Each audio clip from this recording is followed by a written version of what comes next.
Hey y'all, okay, so this is my other breaking video. This is breaking news. This has been released. Not sure when it was released, but this has been released and I have to show you guys. So be prepared. As you guys all know, I'm following the case with Bianca Ellis. She took a 3-year-old Jillian Wood's life.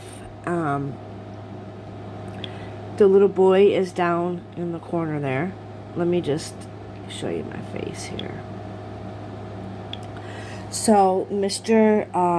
Little Jillian here, down here at the bottom, lost his life because of this lady. So trigger warning. Let's go into it. To the shopping complex. Watch her right hand. That is the knife that she used to stab, according to police, that 3-year-old boy.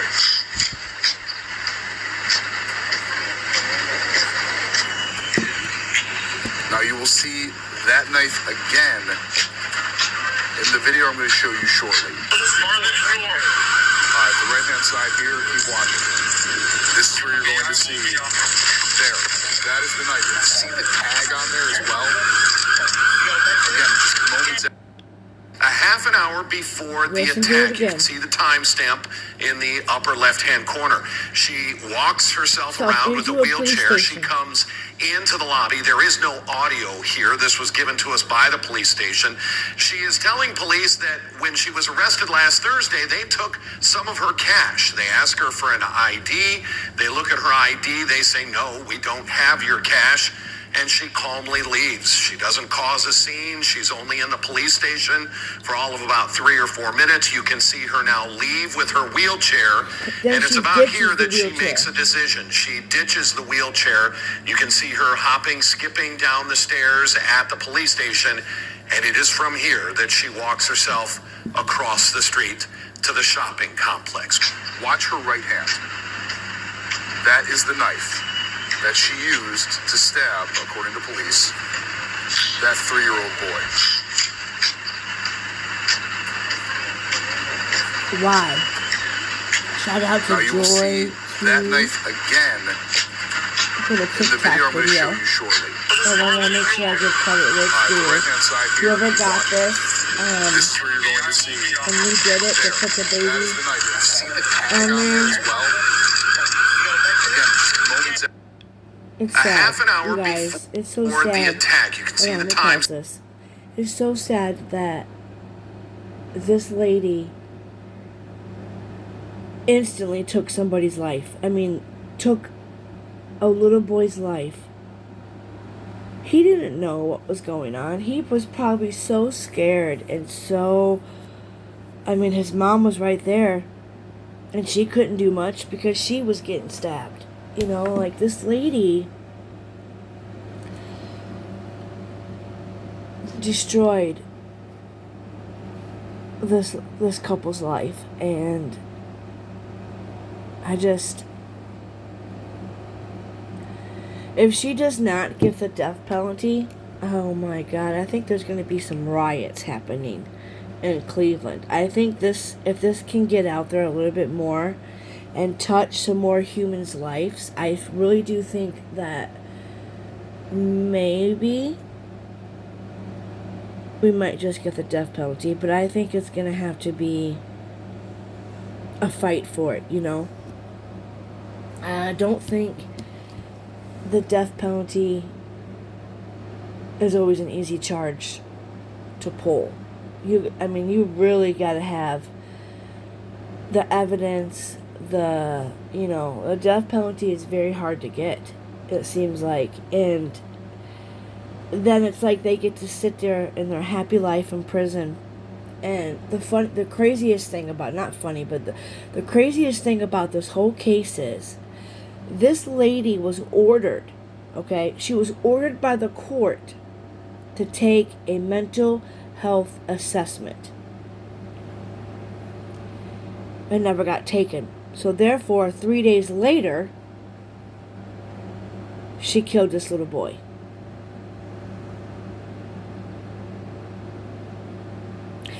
If the court would have done that test, I think this little boy would still be here today.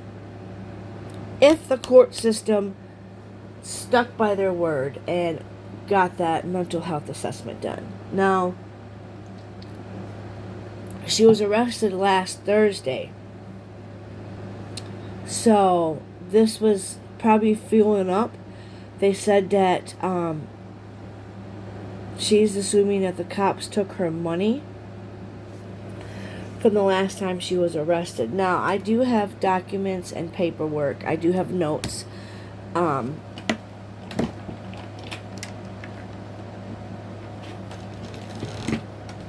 Now, it was court ordered. Her next, her trial was Monday, June 17th, was her pre-trial at 9 a.m. I will find out exactly when she's going to be back into court, but I'm looking for the exact date.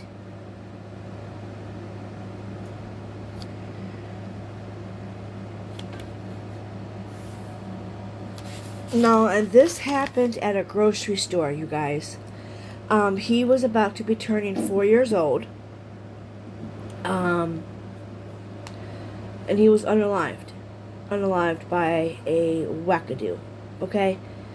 Wackadoo, would be your wackadoo. This is what you classify your wackadoo. People use that term a lot when it comes to wackadoo. And the crazy thing about it is, I don't even know what the real definition for the wackadoo is, but this isn't crazy. This is not crazy. This is not crazy. This is insane. This is insane.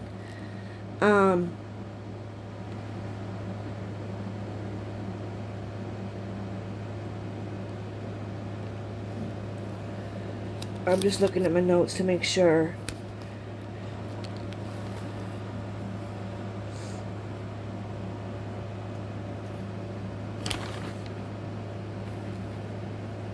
So yeah, so this was... Now Bianca is 32 years old.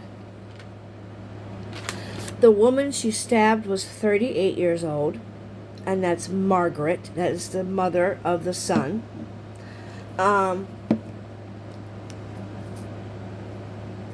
Now, let's talk about how she got the knife, okay? Let's talk about how she got the knife, okay? She got the knife by going into, like, it was a thrift store. So she went into the thrift store, stole a knife, and then she began her terror. It's basically what she did. Now,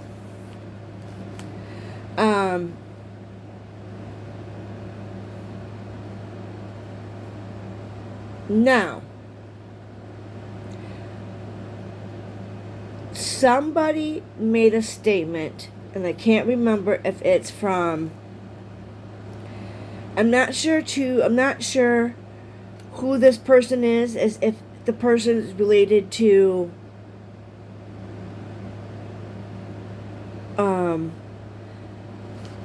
Bianca. Okay, I think this lady might be related to Bianca, and that made this statement. So, I was looking for in my notes for what they said about her going to make that mental health assessment.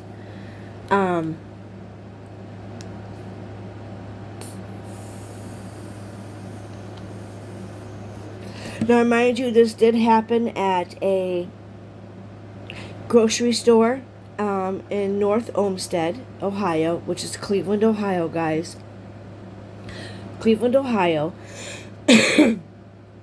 Outskirts of Cleveland, because Cleveland is huge, okay? So there's many different parts of Cleveland. There's the outskirts of Cleveland that make Cleveland, okay? So the outskirts of Cleveland is what makes up Cleveland and how big it is. It's because of the outskirts. There's different towns outside of Cleveland. There's North Olmsted. There's Crocker Park. There's all different parts. There's Lorraine. Okay, so Lorraine is classified as Cleveland. East side of Lorraine is inside of Cleveland. So it's a big, huge thing. Okay, guys. So if you ever research, my nose is running. If you ever research Cleveland, if you look it up, how big it is, the population is huge. Cleveland is a big ass city, and it's very violent, just like Toledo. Toledo, Detroit, and Cleveland are your top 3 main cities that are very, very bad. So let me just make sure I'm not missing. But let me read you. Oh, right here. So the suspect was ordered to have a mental health assessment for Elise on May 30th, which never took place, and the court ordered it. And my notes normally don't lie.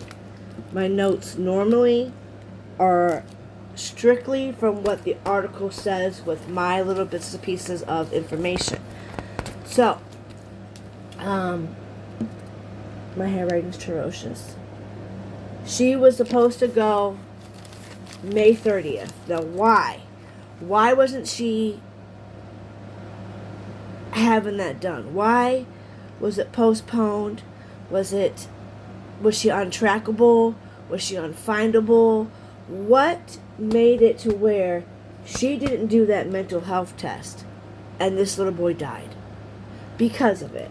Because if they would have stuck to that mental health, she might have been locked up.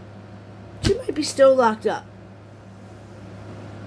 That's what gets me. I'm sitting here thinking in my head, what if, you know?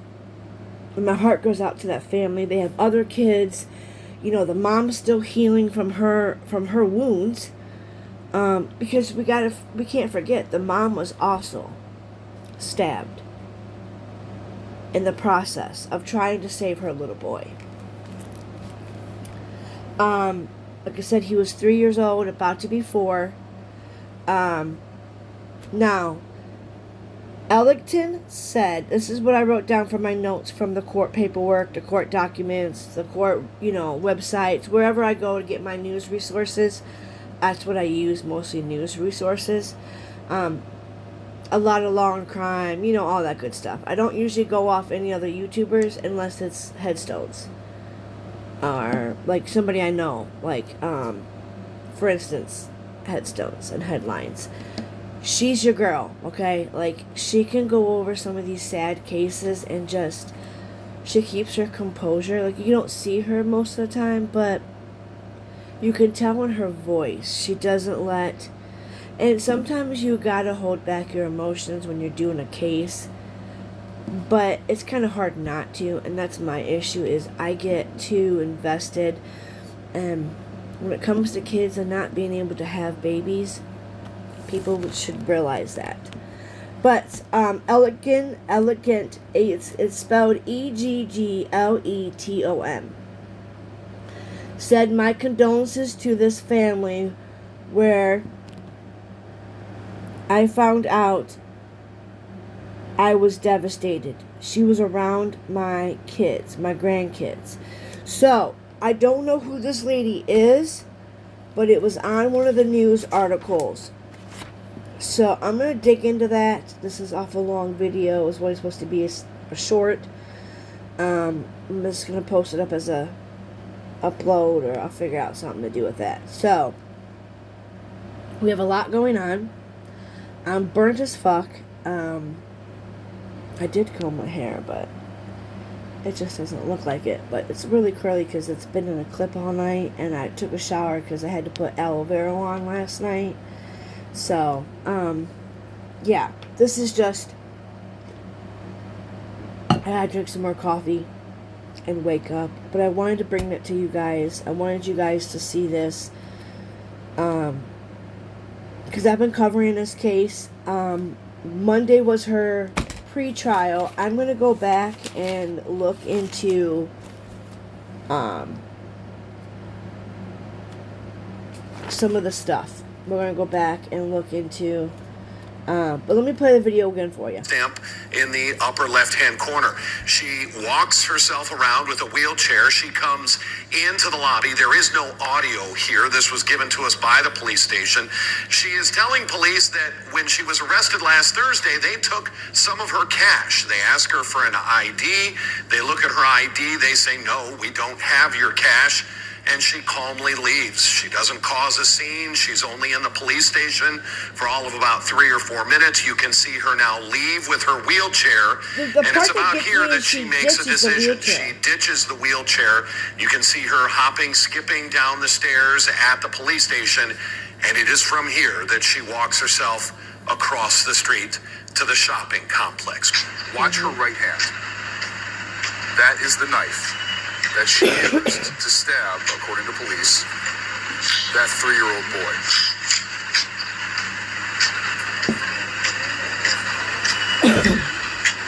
Now you will see that knife again in the video I'm going to show you shortly. The